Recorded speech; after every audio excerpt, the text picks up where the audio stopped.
Hello, Chris. How you doing, sir? Good. How are you? I'm very well, thanks.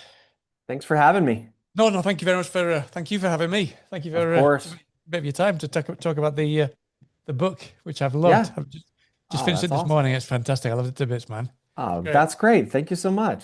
Uh-huh.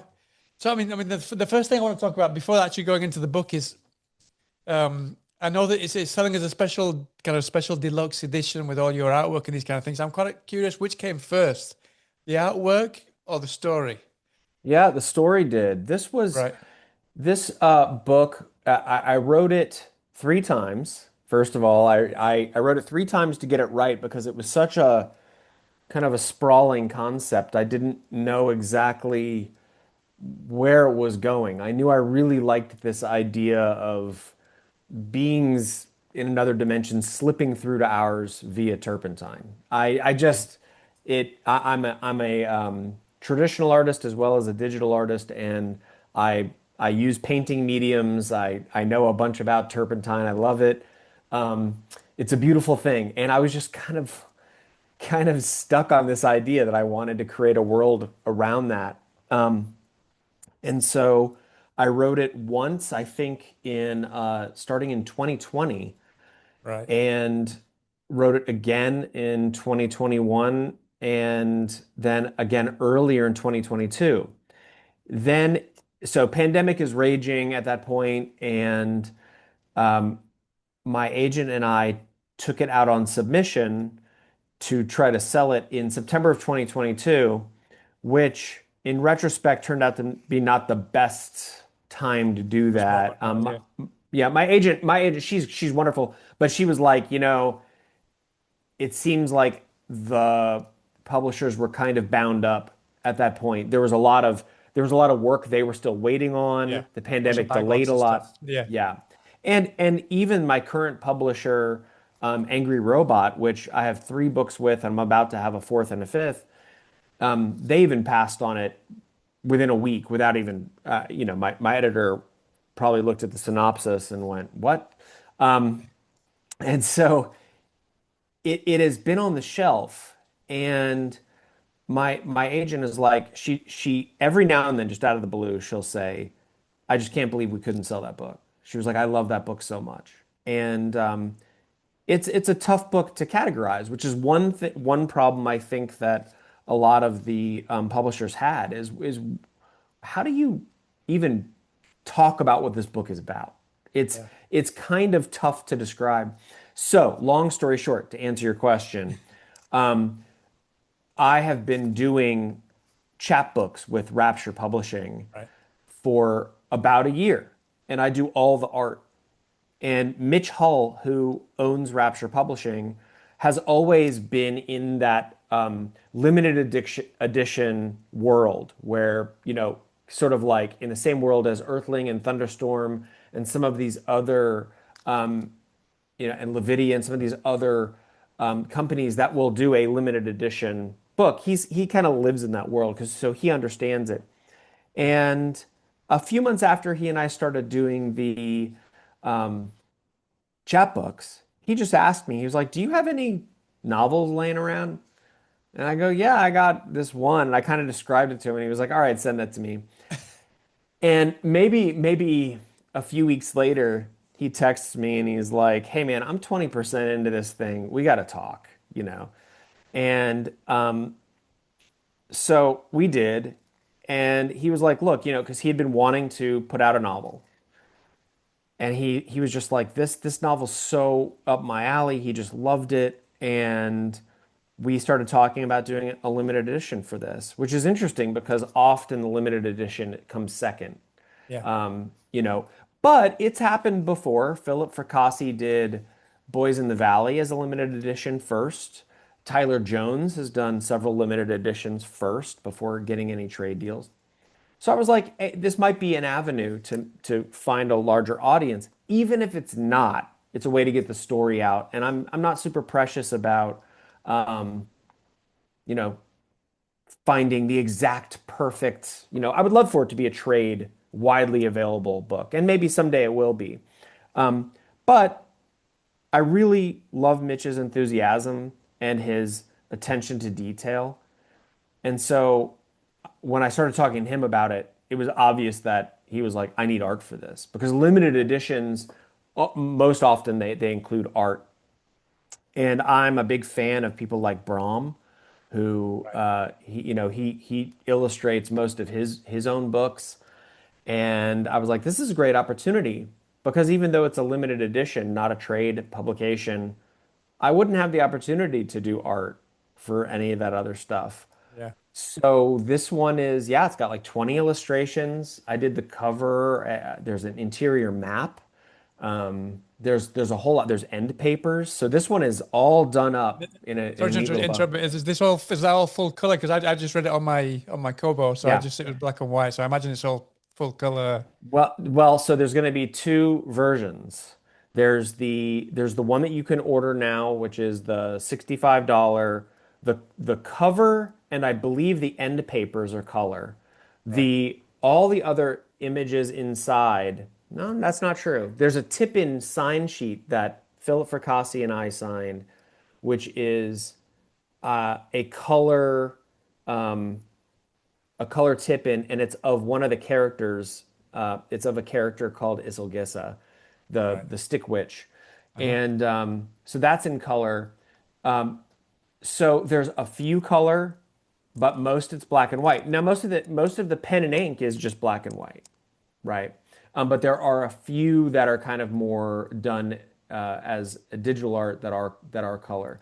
He's then going to do another version that is going to be, much more expensive, I would imagine. That's going to have all the art, but for the pen and inks will be in color. It'll have even higher quality materials. Although the one that he's putting out it's a fabric bound book with like foil stamping. It's got the ribbon. And a dust jacket. And the dust jacket, of course, the cover is the full color cover.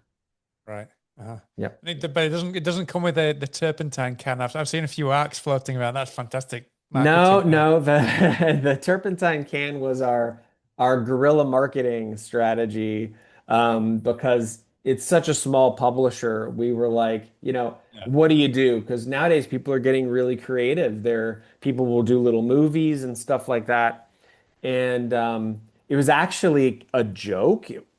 Right. I said, well, I said, why don't I make up like a turpentine can with a Daytide sticker on it, like Daytide brand turpentine, and we take a picture of that and we just put that on your website for Yeah. the product. The picture. And Yeah. he said, why don't we just ship the books in the turpentine cans? And so I drove 5 hours up to Tulsa, Oklahoma, and he and I made those. And it I works a treat because I've seen them floating all over the place oh, on that's Instagram, great. specifically on YouTube as well. Yeah. Oh, that's great. Amazing. Good, good. Because we figured, I hey, can't look, if remember. I someone, think Jeff's books. I've seen quite a few. Yeah, quite a yeah, few different people. Yeah. yeah, yeah. And so we were like, look, if a book reviewer or like a book talker or whatever gets one of these things in the mail, they're going to want to film it and put it up, Oh yeah, right? yeah. It's so strange. So Oh it yeah, worked. I think it worked. they're in the pride. I mean, a lot of people who do videos, that's in pride of place in the on the Yes. bookshelves as well. So, Yep. post marketing for years to come as well. Yeah, Exactly. Exactly. Yeah. So brilliant. it's a heck of a book slip cover. Yeah, but no, I mean the reason why I asked you which came first, the art or the book, is I know that a lot of, I imagine most writers who don't dabble in art hmm prefer kind of for the readers to create their own sort of the visual idea of everything that you're trying to set up in words. So I'm quite curious how you approached creating some art that wouldn't kind of lead the readers in a specific, do you know what I mean? A specific visual way that Yeah. a book doesn't allow readers to go. That's such a great question. And the truth is, I prefer not to have art Yeah. accompanying my stories. I actually prefer everything to be um, generated in the reader's mind. So this is actually contrary to my personal philosophy to have actually provided art.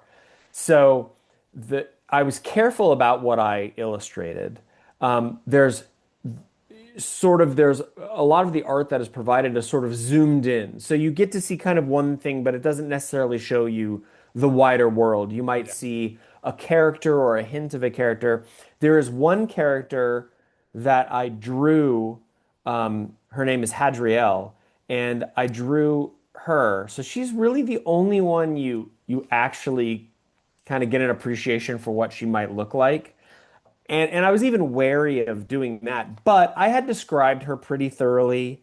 Yeah. And when I, found the reference I was going to use when I did the drawing for her face, I was like, that's her. I felt really good about that. Yeah. So most of them, I'm painting little bits of the picture for you, but not the whole Not the thing. whole thing. Yeah. You still need your imagination. I'm glad you called mentioned the name Hadriel because I've been saying Hadriel in my head right up until you said it then. I don't know what's right. I mean, that's how I think of it, but most Yeah. people do it your way. Most people say Hadriel. Hmm. So I've always just done the soft A, but that's just me. I don't think, in Yeah. fact, I don't know how I don't know. Ultimately, there will be a An audiobook. audio, but that's what I was going to ask you. The Yeah, audiobook, yeah. I imagine you'll have to explain to the person exactly you have to decide yourself how Well, to pronounce these words. yeah. So when that happens, that'll be interesting. I think I might Yeah. leave it to them because I'd rather they just say it however it comes naturally to them. There's plenty of names in this thing. There's some weird names that I kind of had to. It's a fantasy, so it's going to have some weird names. I had I to mean, spell those out. but I mean, you say it's a fantasy world, but obviously we've got low side and high side. Um, how do you, I mean, because you've got both going on at the same time, how did you go about acclimatizing readers to this other place to make sure that they juxtapose together kind of seamlessly? Yeah, that's a great question. Well, here's a little bit of insight, which is when I wrote the first version, there was no low side. The No low sides at entire all. thing, there was no Adam, there was no Kea, there was no Karnoff. The Right. entire thing was high side. And it's one of the reasons I had to write it three times because it was after maybe writing it the first time and then maybe even getting into the second time that I was like, there's a major tension missing here. I'm telling the story basically of Hadriel and Esbiel, and that wasn't even their names back then. I mean, they had different names and everything. And um, in fact, Esbiel was called like Quinkiel or something, and they were actually at odds. They weren't like loving sisters, which they Yeah, but are in this. they were always They sisters were from always the word sisters, go. they hated each other. Right. But not in this version, obviously. They're very different, but they're loving sisters, Yeah. and but there was something missing. When I built the world and I built the rules of this world, low side became a necessity. I had to tell the story of what was happening in low side. And so the longing and all of that, which you see at the beginning of this book, that came way later in the development of this story. I realized I needed something to propel it along. And that it was always there. It was always gonna, come to me. It just took a while to get it. Uh-huh. So so there's that. But then to get to your question, I felt it was important to open in high side. So the prologue opens in high side with an angel called Malazet. Yeah. And I felt that was important. So you're in a true fantasy story rather than starting in low side, which is Earth, which is our world, and then jumping because there is a jump, right? And it's kind of a startling jump, but I wanted the reader to know it was coming. They to know that they were going to see that world again. And that's why the prologue does some work and it relates very strongly to things you learn later on. But it also does the work of letting the reader know you're not just getting, this is not an earthbound magical realism story, right? You're going to get a full second world fantasy. But obviously, I don't want you to give anything away. But what was kind of the light bulb moment that you realized that it wasn't working with just high side, and you needed to to have a parallel to kind of compare what was going on over there. There, I'll tell you that I think it was, you know how like if you start to get sick for a few days, you go, am I sick or is it allergies or am I just tired? And then once you've had it long enough, you go, yeah, I'm sick. It was like that. Right. So I had been writing it and probably for weeks or maybe even months, I was like, there's a world here. I love this world. I love how it's building out, but I feel something's wrong. And so it wasn't necessarily one light bulb coming on like this, but it might have been slowly on a dimmer and coming and Right. glowing brighter and brighter until I couldn't ignore it anymore. And I Yeah. probably did ignore it on a subconscious level because I probably knew subconsciously that it meant tearing the entire thing apart and starting Yeah. over. You Hmm. know, which I write by the seat of my pants. I don't typically outline. And this is the only book where it really got me in trouble because I wrote for so long in one vein and ultimately like overshot the runway by 100 meters and went, oh crap, I think I have to start over. Like it's Right. not a matter of fixing it. It's a matter of taking some of this world build and some of these ideas and starting over. Yeah, because otherwise you just have a butterfly effect, and everything that you change in That's low right. side, you'd have to change in the high side, no? That's right. That's right. And so, but the biggest change was when I came up with Adam, the character of Adam, I knew it. I knew I had done the right thing. I was like, okay, this guy is going to play a role, and the people around him are going to play a role in High Side. So these worlds are going to collide, and that created a sense of tension. It created a sense of propulsion, and you've got 6 points of view in this story that they all have to come together at some point. Yeah. And that for me was the most fun is I had set them in motion and I didn't know how they were going to come together. But I aimed them at each other from a distance. Uh-huh. And I knew that they were going to come together and I love it. I love it when stuff like that happens because because a lot of people will say, "Well, how do you know how to end it?" And my response to that is usually I can nudge it one way or another, but once you set something into motion, it's gonna end. Um, and you have to allow it to logically go where it's gonna go. Yeah. Um, and you can't just pull a 90-degree turn out of the blue. So I Yeah. always love that. It can be a pain. And I had many diagrams where I had written down all the characters' names. And I was like, okay, this one wants this, and this one wants this, and this one wants this. And ultimately got it there. But I was really happy with the way it wound I up. know exactly what you mean. It's not the same preparing for an interview, but when I over prepare, Yeah. I'm usually afterwards, I'm kicking myself thinking it was a disaster. But if I'd like just set out a few key points and just kind of let it go where it wants to go, That's it right. usually works out a lot better. And then you find the ending just comes naturally. Yeah. Exactly. It's not as rigid, Yeah. and rigidity can be, an enemy to creativity. So, but it could also mean you have to write it 3 times. Yeah, but it worked out in the end. Those. It did. It Yeah. did.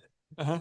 I mean, so you mentioned that you got kind of like six main perspectives there, characters who are all, they've got very, very different moral compasses, but at the same time, it's very easy to empathize with them, but also to hate them at the same time, pretty much all of them.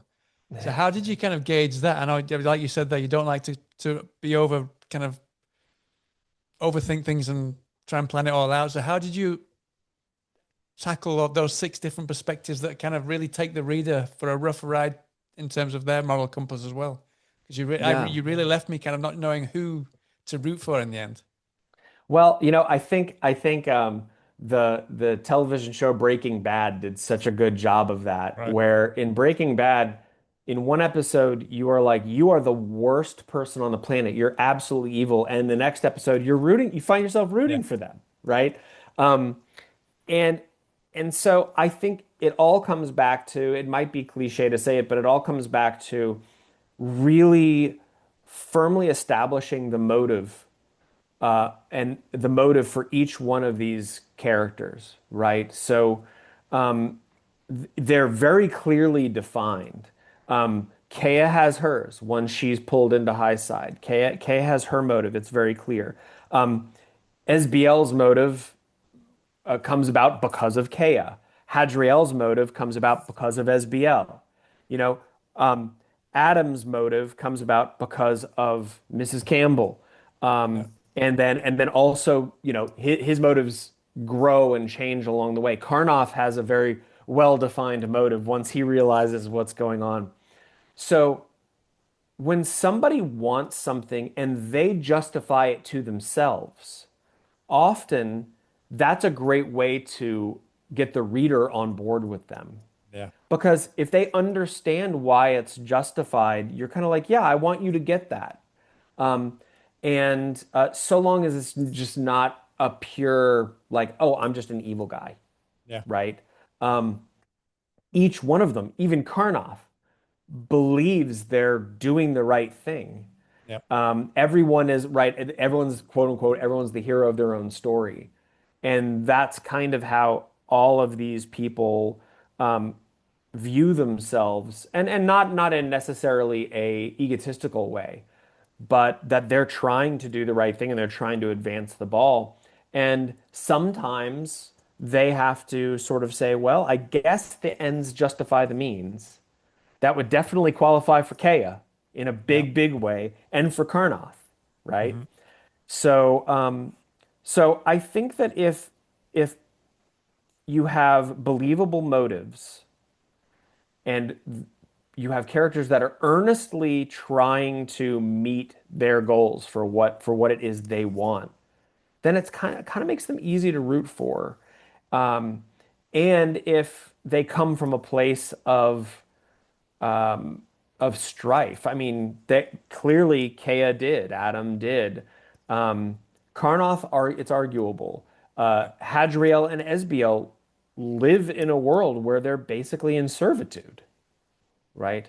And so they've got motives about themselves. They have motives about their sort of mentor and sire, Isgael. And then there's the larger motive of high side in Toto. And there's a side character called Azla and or Azlaset. He used to be called Azla in one of the earlier versions. Azla, let's call him Azla. So Azla wants to be famous, and that's Asla's motive, right? So everybody gets a motive. I think motive is so important. Motive and stakes are pretty much everything in writing a story, as far as I can tell. Yeah. I'm glad you mentioned Asla because you said he wants to be famous. Um, I think we can pretty much give away that the on high side they're all stands in one way or another. Um, Yep. I'm quite curious. I mean, you said that Asla he wants to be famous. Was that where the idea came for them all to have specific personas were famous people from the earth? Yeah, I'm trying to remember how that, I think it started with when I was developing actually Hadriel's character and I was trying to figure out who she was. And I was like, these creatures, they spend so much time in our world in low side. Wouldn't it rub off, right? At Yeah. some point, wouldn't it rub off on them? And then I was like, they're already drunk most of the time. They fight all the time. They're capricious. They're greedy. Wouldn't they also be superstitious? Yeah. And especially superstition makes sense because when you have very little, when you have very little freedom, um, and uh, and your world is mostly closed to you, right? Their world is very much closed to them. They have one job to do, or they basically get eliminated. Um, so I thought superstition makes sense here, and if so, I put those two things together. If something was going to rub off on these creatures, and they were superstitious, maybe it's that they even though humankind isn't super important to them, maybe there's a level of riz, as the kids say, that they have respect for, charisma in certain human beings that they go, okay, I want to adopt some of that. And maybe if I take on a persona of someone with a lot of charisma, it will protect me on my trips to low side. And that became the idea of the venerants. And so you've got these, they're, we call them angels, but they're really something else.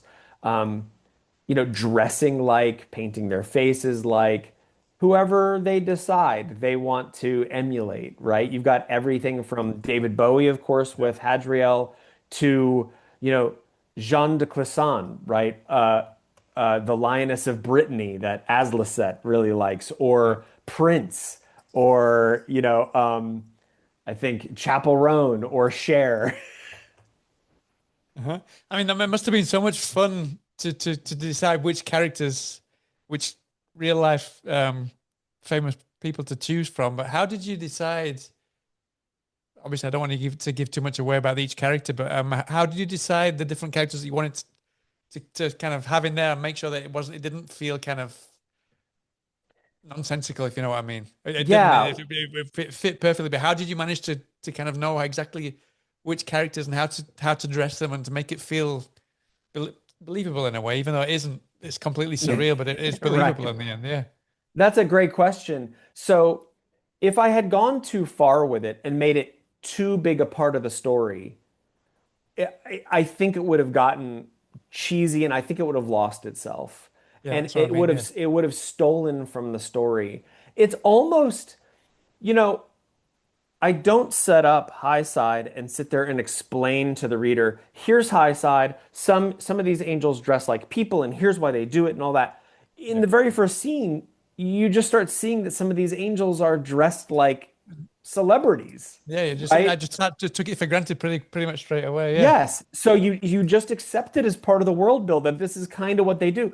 And then but then I am also voicing some of the reader's consciousness a little bit with SBL.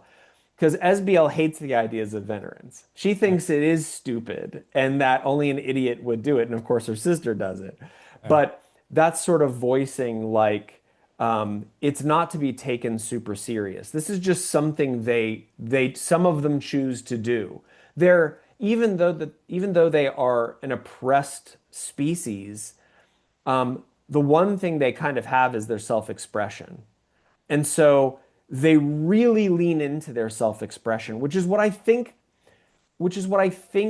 a culture would do if they were largely oppressed but left alone to express themselves. I think that there would be a lot of very over the top expressionism happening. And so again, it made sense from that perspective too. Mm-hmm. Uh-huh. And also, obviously, you mentioned that the priest. Again, I don't want to reveal too much about that, but there's especially when we're at the beginning of the book, there's a lot of kind of spiritualism versus psychological support. Kind of you tackle with those two things, especially with Adam, because he's kind of he leans onto psychological support because that's kind of his only thing. And then when the priest suddenly turns up, he's completely against that and kind of thinks that the priest is trying to buy in on what they're doing. So I'm quite curious about where that kind of idea came from without giving too much of the story away. Well, having been raised Catholic, it probably came from there. Right. Um, so I have a lot of feelings about Catholicism. Um, and so, in a way, Adam was a little bit me with some of his skepticism Right. and sort of pushing back immediately without really hearing the priest out. And and and I just thought it would be so fascinating on how would each of their views, how would they view this discovery, right? What Karnoff has found. How would how would it look through the lens of Karnoff and how would it look through the lens of anybody who's not super religious? Um, and and you know, can you frame what they discovered as purely religious? I think Karnoff tries to. And then you've got Adam, who is kind of mocking it the whole time. And you Very have openly, very this, directly to the priest, yeah, which was quite surprising. You don't usually see someone so openly dissing the church that's right in right. his face. Yeah. That's right. And he's so, you know, I think one of the reasons that sort of plays is that regardless of what Adam and Karnoff believe, the setting of the story in Lowside, it's sort of the end times, right? I mean, humankind is dying from this longing. And so I think that people are more free to kind of express themselves as like, if we're going out, I'm going to tell you what I think. And what I love about their relationship is that for a large part of it, um, Karnoff sort of rolls with the punches. He's kind of Yeah. sanguine about it, right? And he pushes back occasionally, but he kind of lets Adam have his little tempers. And that's why, Karnoff is like, that's why I wanted you. That's why I wanted you to help me because to do what we have to do, you got to be angry. Um, and and so I do like the juxtaposition of like Adam relies solely on the, secular uh which one's secular, non-secular? Secular is religious. Non-secular. He's relying on the I always do that. He's relying on non-secular methods. He's relying on the therapy group, the psychology of it, all of that. And Karnoff is like, I am leaning into the religion to try to solve this problem and see what's here. And then you see how that takes both of them because they both continue to lean in their respective ways throughout the whole book, and you see the directions that it takes them both. Mm-hmm. And but we haven't really spoken about the longing as well. I'm quite curious. I mean, I know that you kind of started writing the first version, was it 2020? Which Yep. is pretty much when COVID hit.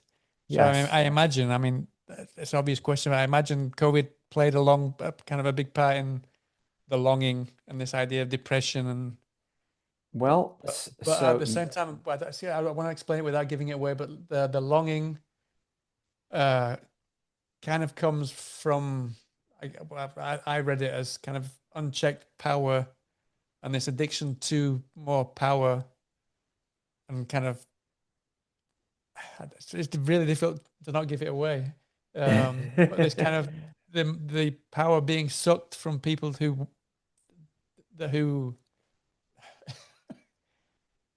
but basically, but to put it simple without giving anything away.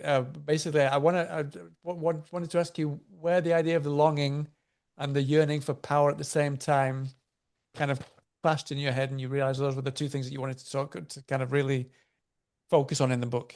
yeah. Well, so I only started to shape it as a psychological pandemic after I'd kind of already written it and come up with it. So as I was developing the world and the ideas of what the creatures in high side were doing to the people in low side and what the exchange of energy was back and forth. I went through many, many iterations of trying to characterize that in a simple way. Another one of the reasons I had to write it 3 times was because it was far too busy and complex in earlier versions. I had lots of different features of this, and I was like, how can I make this one thing? And to answer your question, the longing was I thought, well, if this resource is being pulled from low side to high side, and that resource has, X, Y, or Z sort of features, what would the opposite, what would happen if it was taken away? How would that make us feel if that energy was taken away? And that's where I came up with the longing. It had some other, I was calling it the malaise for a Right. while, which can probably help you answer the question like this, what is being taken from humankind is kind of the opposite of malaise. I'm not going to get too detailed about it, but that I thought, okay, well, what would be the symptom of losing this? If you were losing this, how would it make you feel? But the longing also does one other thing, which the longing isn't just a sorrow or a sadness, it is a longing. Now, for what? That's you got to Yeah. read the book, I right? can't, yeah, the connotations, but it's like it also could mean desire. It could mean all kinds of Yes. different things. Sure. Yeah, yeah. Yeah. Yeah. Yeah, no, I imagine a lot of thought went into kind of Oh, yeah. the wording of that, specifically for the question that I just asked you. Yeah. Yeah, absolutely. I mean, I went through lots and lots of different ideas and names for how I would phrase that, what I would call it, and the longing ended up being the kind of, I think, the perfect term for what's going on. Mhm. And at the same time, obviously, I don't want you to give too many explanations of where the ideas came from, but it feels extremely timely at the same time. I was talking about unchecked power a little bit, kind of sucking, draining power from the Yeah. people. I imagine a Yeah. lot of that came from the news, basically. Oh, sure. I mean, I think this can easily be read as an anti-fascist book as well. It can be read as a response to capitalism. It very easily, and certainly the vein of anti-capitalism, certainly a commentary on religion, belief, the manipulation of large groups of people is all here. Right. And that's highly specific to our current time, I think. Uh-huh. Would it be fair to say that you also had there are kind of connotations of addiction here in kind of a Oh, way? Or sure. was that not something that you were kind of directly writing about? It certainly feels that way, not in terms of drugs or alcohol, that kind of thing, because they drink a lot, but just kind of the idea of getting addicted to something. Yeah, well, and that I didn't set out to do that, but as I was getting to the end of the book, and you said you had recently finished the book, when you get to the end of the book, there is a discussion about the sort of lasting effects on the creatures of high side from what they had been collecting. Mhm. And you know, there's a discussion of addiction and withdrawal there. But that wasn't something I set out to write as a theme, but it was a natural progression of how the story was set up. That if I was going to set up the story the way I did and end it the way I did, this would be a natural consequence. So I needed to address that in the kind of wrap up of the book. Hmm. And you right at the beginning of the conversation when we were talking about you had kind of three different reiterations of the book. You said it was a nightmare to sell. Was that very from the very very beginning? It was a nightmare to sell because of it was so difficult to pigeonhole it or to kind of sell it in a specific way. And if so, how did you then sit down and write it, knowing that you needed to kind of be able to pitch it? It's a shame. It's a shame that you have to do that because it's books shouldn't need to be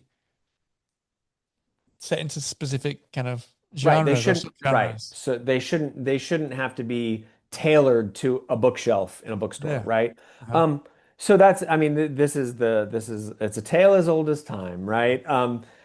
So when I was rewriting the book and really tailoring the book, I was not writing it with any specific market, genre, anything in mind. I had this story, it had its claws in me. I was going to write it no matter what.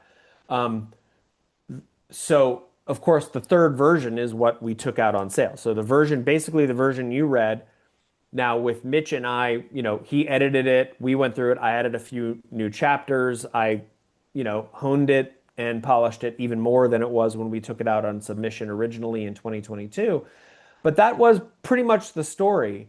I think what hurt it is I synopsized it, and I don't know, honestly, I don't know if my agent sent the synopsis out with the manuscript. Um, Are we talking about the Wizard of Oz black metal? Is that no, was that so something else? That was later on. that's later on, and that's how we should have pitched it.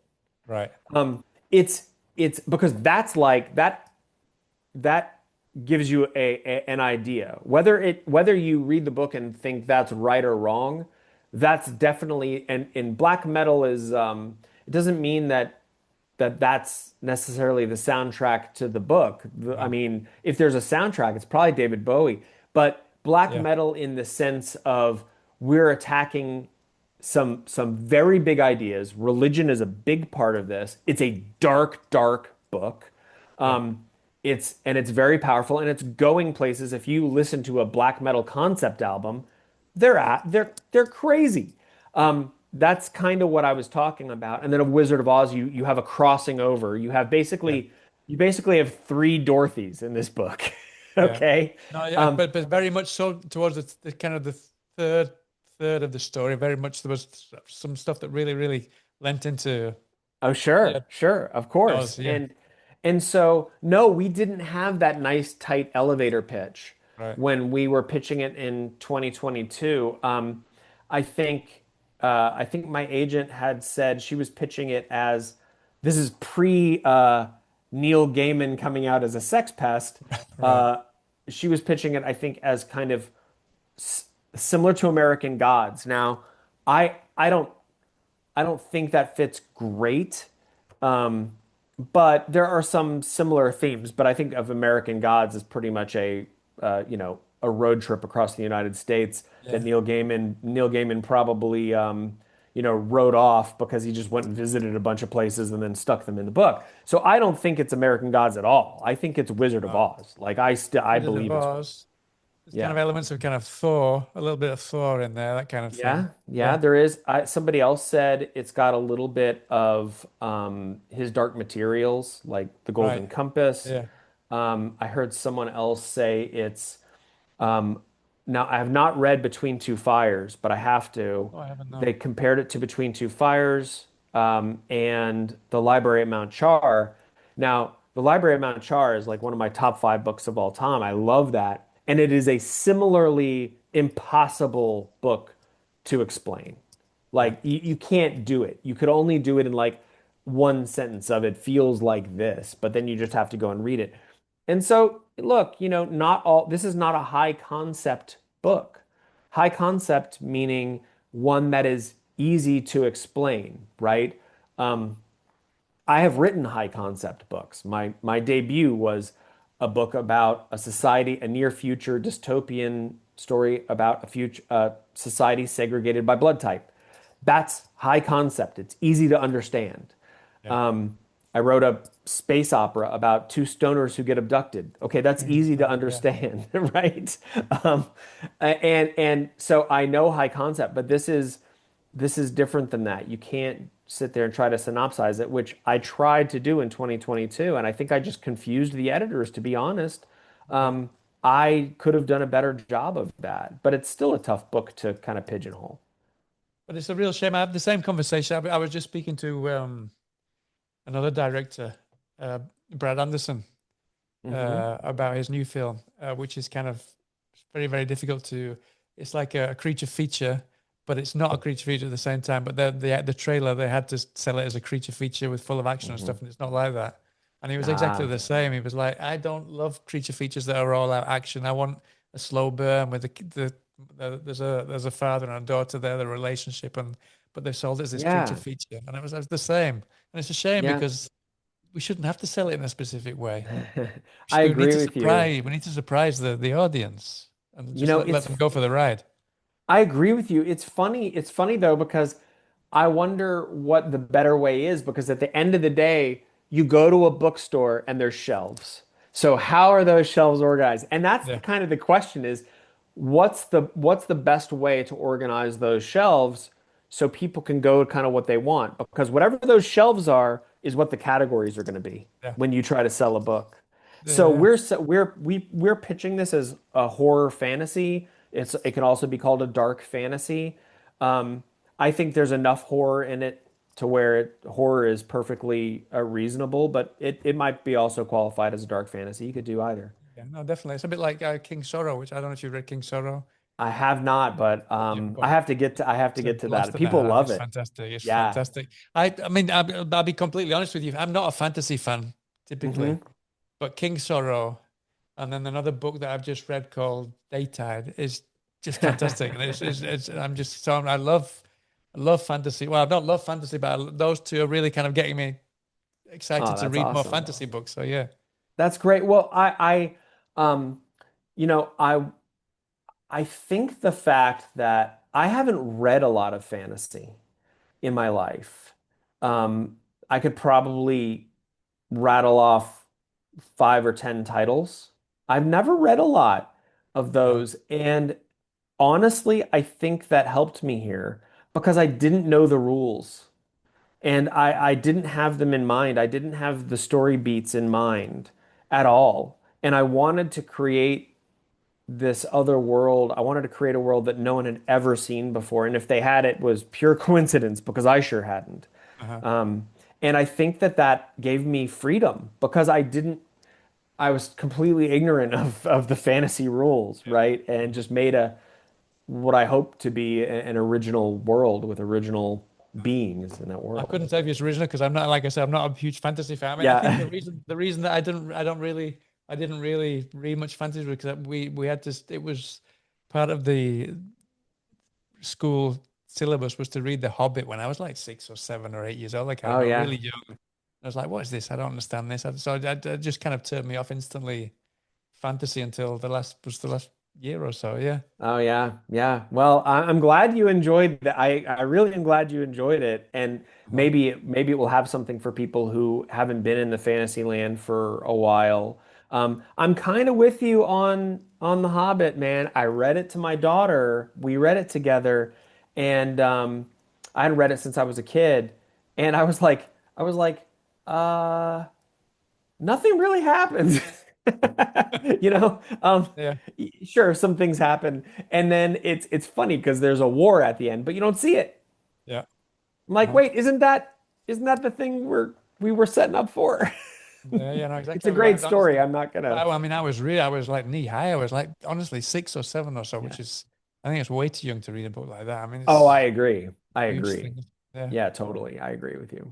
But no, you've won me over with the fantasy as well between Oh, you great. and Joe King, Joe Hill. Oh, that's Sorry, great. we keep That's saying great. Yeah, me that. and Joe Hill right there, basically the same. Yeah, pretty much. But no, so but yeah, but I mean, talking of that, so you get this idea to pitch it as you have to pitch it. But I'm quite curious, what was the conversation with the publisher when he said when you said to me before, you said that he'd read like a third of the book and he already Mhm. knew that you needed to speak about it. What was it about that first third of the book that he instantly had him hooked? And what were his first kind of comments? Were there any notes specifically of maybe you need to change it in a specific way, or was it just I love this? I don't even need to read the rest of it. I know He that was we need to.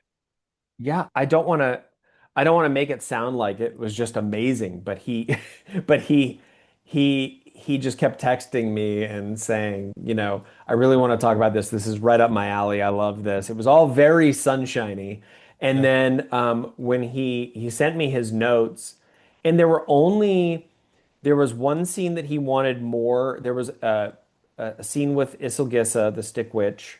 He wanted more of her, right. and which I think in the version you have, it's the full. You get a little bit more of her, and then I think I sent you the E arc, right? The EAC, yeah, that's right. Yeah. Yeah. So the one you have has several Karnoth chapters. With just Karnoth, the revelation of Yeah. Karnoth. And the original only had the one, the very first one. It didn't Uh-huh. have the later bits. And he just said, I need more Karnoth, man.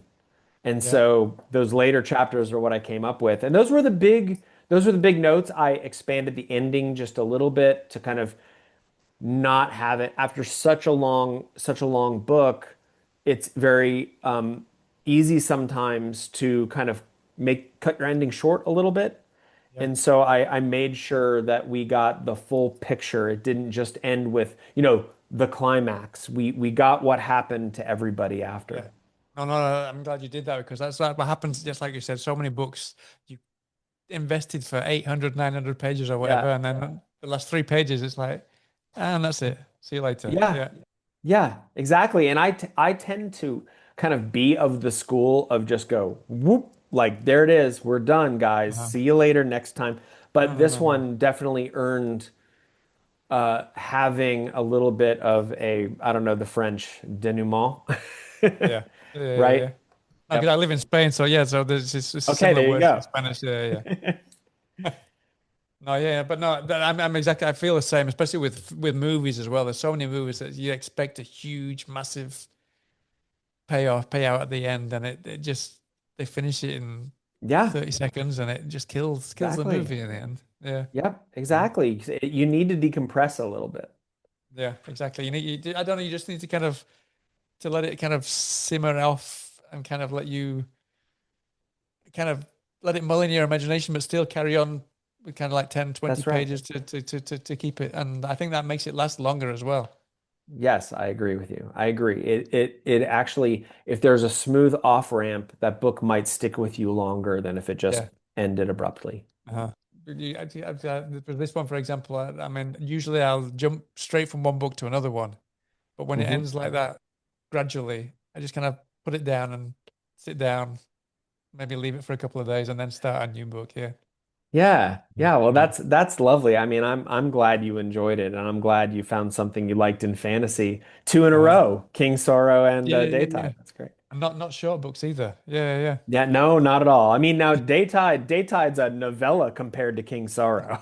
But I was really really hesitant going in. I was like, because I usually for me 300, 350 pages is kind of like Hmm. enough.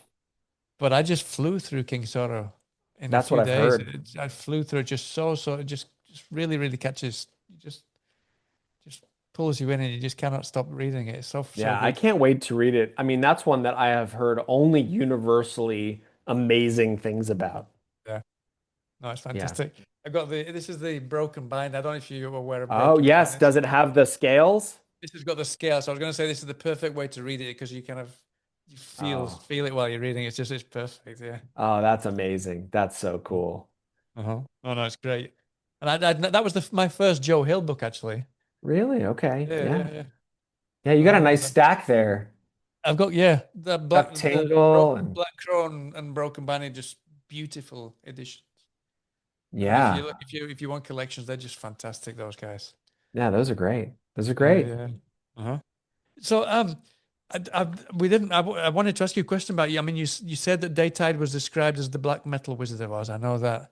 Um, what else were you describing it? You didn't kind of explain specifically how you were trying to pitch it before that.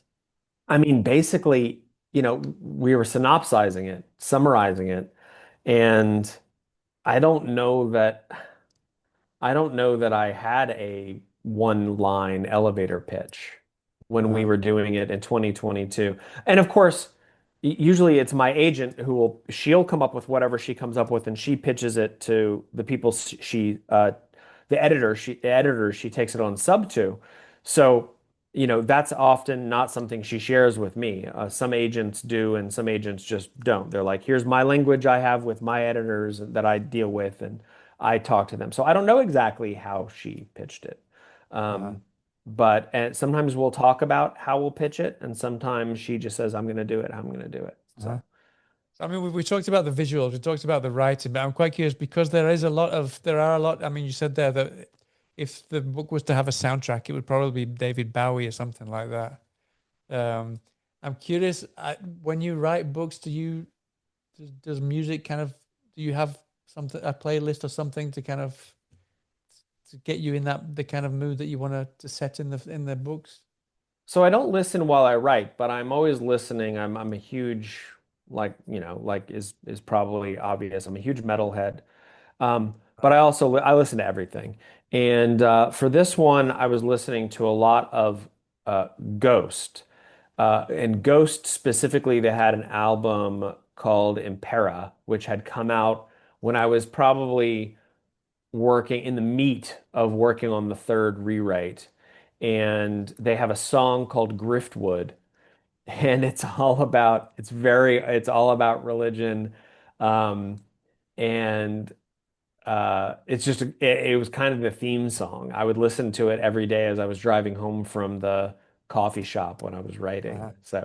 So I listened to a lot of Ghost. I listened to a lot of a band called Osagram, which is like a heavily satanic all-woman uh, black metal band out of I think the Netherlands.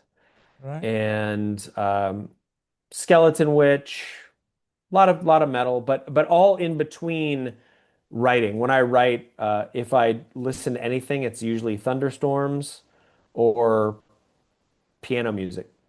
Piano music.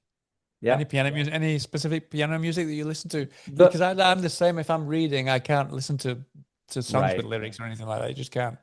Yeah, I really like Lysander, and then I like another artist named Ludovico Einaudi, I think is how you say his name. But I found him from he had some songs on the soundtrack to that TV show, um, which was it called Sharp Objects? I Sharp think. objects. I've not seen it, but yeah, Yes, I know which one you mean. yes. Yeah.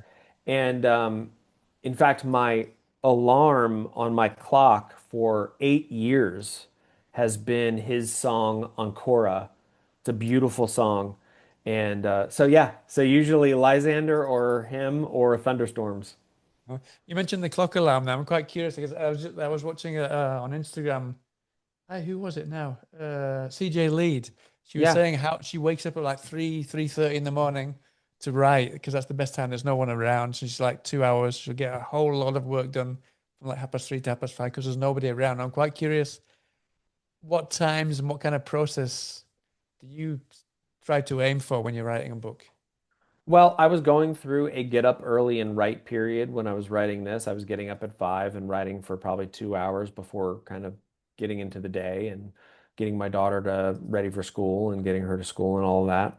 I'm not in a 5 a.m. Era right now. Uh, So I get up around 6:15 and I'll come work for a little bit, half hour, 45 minutes, then get her off to school, then go right throughout the day. I'll handle other stuff I have to do, but I can dip in and out. yeah. Um, I can dip right in. Like I'm working on a book, my 2027 book for Angry Robot right now, and I'm writing that in like 15-minute increments for the most part. Just whenever I can dip in and do it, and I pretty much can catch where I am and start writing, and then just have faith that the revision process will take care of it and smooth it out and get it where it needs to be. I'm quite curious. I mean, you said the 15-minute increments. If there, I mean, for example, with Daytide, there's so many different perspectives and sides to the story. Do you write it all kind of chronologically, as exactly how it is written in the book, or do you kind of swerve and take things around? I mean, I guess that's kind of more Yeah. complicated No, because you that's said a you don't like to kind of have a corkboard and all these different strings going from one place to another. So I imagine maybe you kind of write it pretty much as it is in the book. That's exactly right. Yeah, When I finish one POV and I know that chapter is done, I go, okay, well, I have an idea of where the story is headed.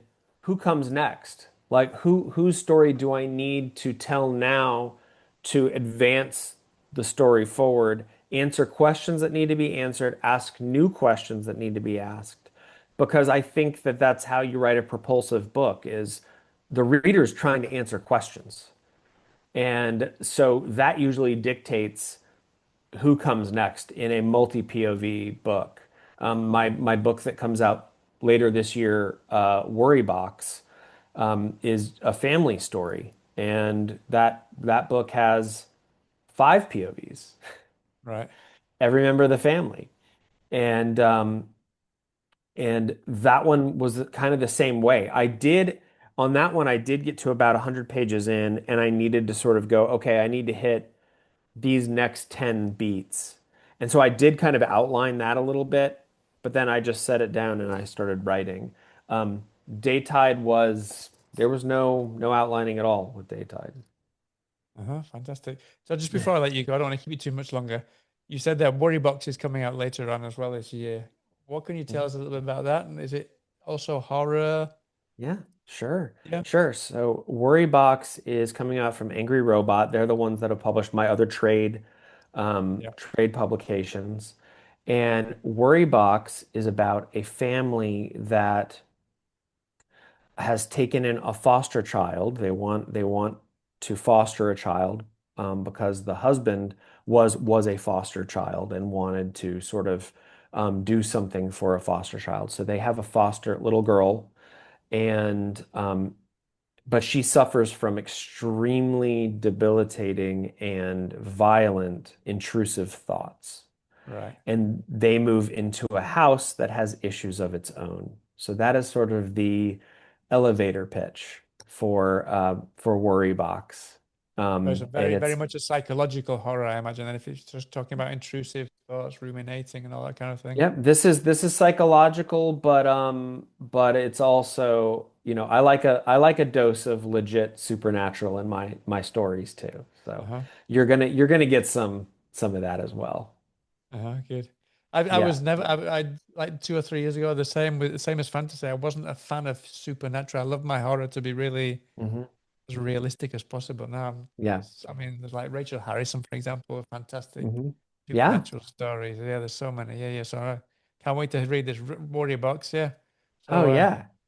that'd be great. Well, So let when me did you know say if that? you When did that you one say that is one's coming out? that one comes out in September, and if September. you're interested in ARC, I have the ARCs right now. So 100%. Yeah, yeah, yeah, yeah. yeah. No, yeah, we're definitely interested, especially Oh, after this great. book. Yeah. Great. Well, Well, listen, it's a thank different speed, I'll tell you. It's a pivot No, no, because that's why Daytide, I need something different because I've been reading like yeah. King Sorrow, Daytide, and yeah, Yeah. the next book I'm gonna read is this tiny little thing here. I don't know. Better What's living that one? through Better bloodshed. through bloodshed. Everyone Oh, loves that's it. great. That's Have you great. read That it? looks great. No, no, Uh, I haven't. That looks amazing. It's just based on a what's his name now? Ollie, Criminoli. I don't know if you've seen him on YouTube and stuff. He's a guy who loves he likes like crime and horror, and Okay, he okay. said that this guy is just fantastic. Oh, great. Just a small press. I can't remember what press this is on, but yeah, said it's fantastic. I can't wait. It's like it's Awesome. supposed to be like a crime thriller. Can't wait. That's great. A Uh, nice smaller read after yeah, these yeah. two doorstops. I'll read that and just well, I'm in a coffee next after this. Yeah, yeah. After this. But listen, Chris, thank you so much for your time. I really appreciate you Yeah. chatting to me about the movie. It's really great to meet you, and Oh, I well, wish you the it's a best of luck with pleasure. this. Best of luck with the book. So, I mean, you said I just want to make sure that everyone knows it's available as this special edition now for $65 Yes, that's on right. the Rapture Publishing website. That's right. Hmm. And there's plans for an even more deluxe version than Yeah. that now. Yeah. That one there are 350 of the $65 version. Yeah. That One thing I limited wanted to one. ask you, I was on the Yeah. site because I wanted to get myself a copy. I was on the site, and there's kind of two options. There's one to order it, but then there's like another option that says for international orders. Yeah. I'm guessing that's the one that I need to go for if I'm That's over here in probably the Spain now. one. That's probably the one. But if you have any issues, because we've had several international orders, if you have any issues, reach out to me or reach out to Uh, Mitch. We'll no, help you the main with reason it. is that because a lot of sometimes if I order from the UK or the US, it turns up on my desk and I've got to pay a Oh hell of a yeah. lot of money of Oh the custom duties and things like that. So I just wanted to make sure that I chose the right option and stuff like that. Yeah. yeah. Well, definitely. I mean, he's very responsive. If you send him an email or whatever, ask a question, he'll let you know what the deal is. I'll give him a For shout. Yeah. sure. For Uh-huh. sure.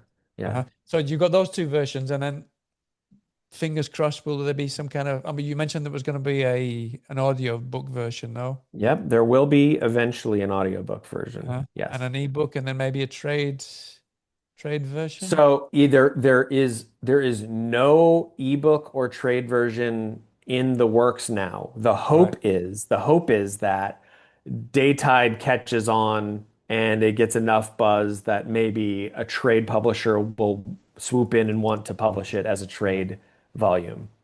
Just before I leave you to go, then I mean you brought there's something that I'd completely forgot.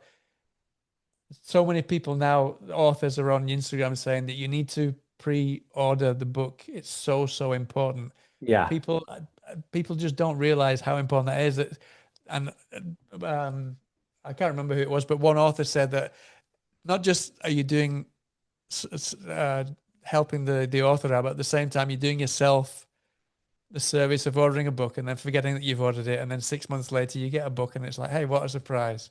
But no, well, in all seriousness, Yes. no, please explain why pre-orders are so important, even though it doesn't Hmm. feel like you're physically buying something when you're pre-ordering it. It's you're doing a Oh. big Oh you're yeah. doing It something it really helpful for the authors.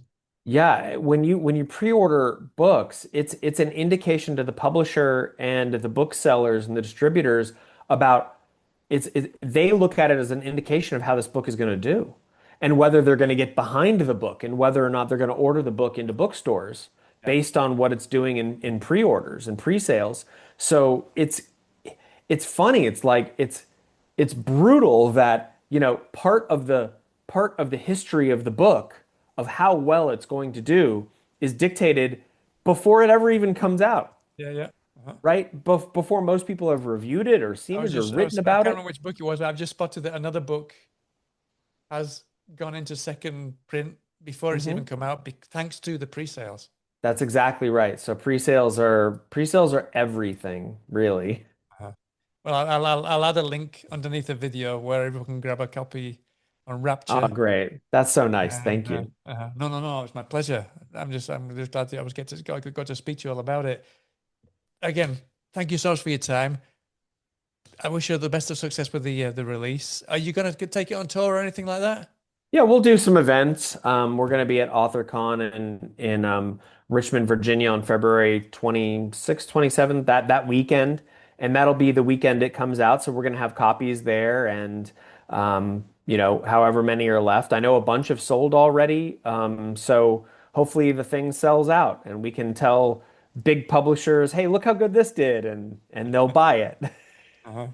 No, that's great. I need, will Philip Fricassi be on the tour with you? Because I know that he signed the book with you. There's the introduction from Philip Fricassi. I'm a huge fan of Philip Oh Fricassi's my work. gosh. Oh my gosh. He It's just such gets an better all the amazing time. It's just it's so a good. yes. He's Instant such a good buy. writer. Yeah. Yes. He's amazing. No, he's not gonna go on tour with me or anything. He's got better things to do than be on tour with me. I guarantee you. Like that's not hard to say. Uh, and but I see Phil at the different stuff at Stoker Con and different cons. We were just at a thing a month ago out in Tennessee together. Jeff Con it was called. Jeff Conn, yeah, And with Jeff. yeah, That's where I that's saw Jeff right. was with the Turpentine. Yeah. Yeah, exactly. He's So great. Philip's awesome, but no, I would never burden him with a tour with me. I would never do that. Brilliant. Well, thank you so much for your time again. Great to meet Howard, you. Great to speak thank to you. you. Thank you for inviting me on. It's a pleasure. Anytime. Uh-huh. No, no, well, consider that a deal. I'll Yeah, when the next one comes out, I'd love to speak to you about that one as well. let's do it. And Let's do it. yeah, so keep in touch. Don't be a stranger, and You too. speak to you very, very soon. All the very Okay, best. All right. Take care of take yourself. care, Have a good Howard. day. All You right. Nice to too. speak to you. Cheers.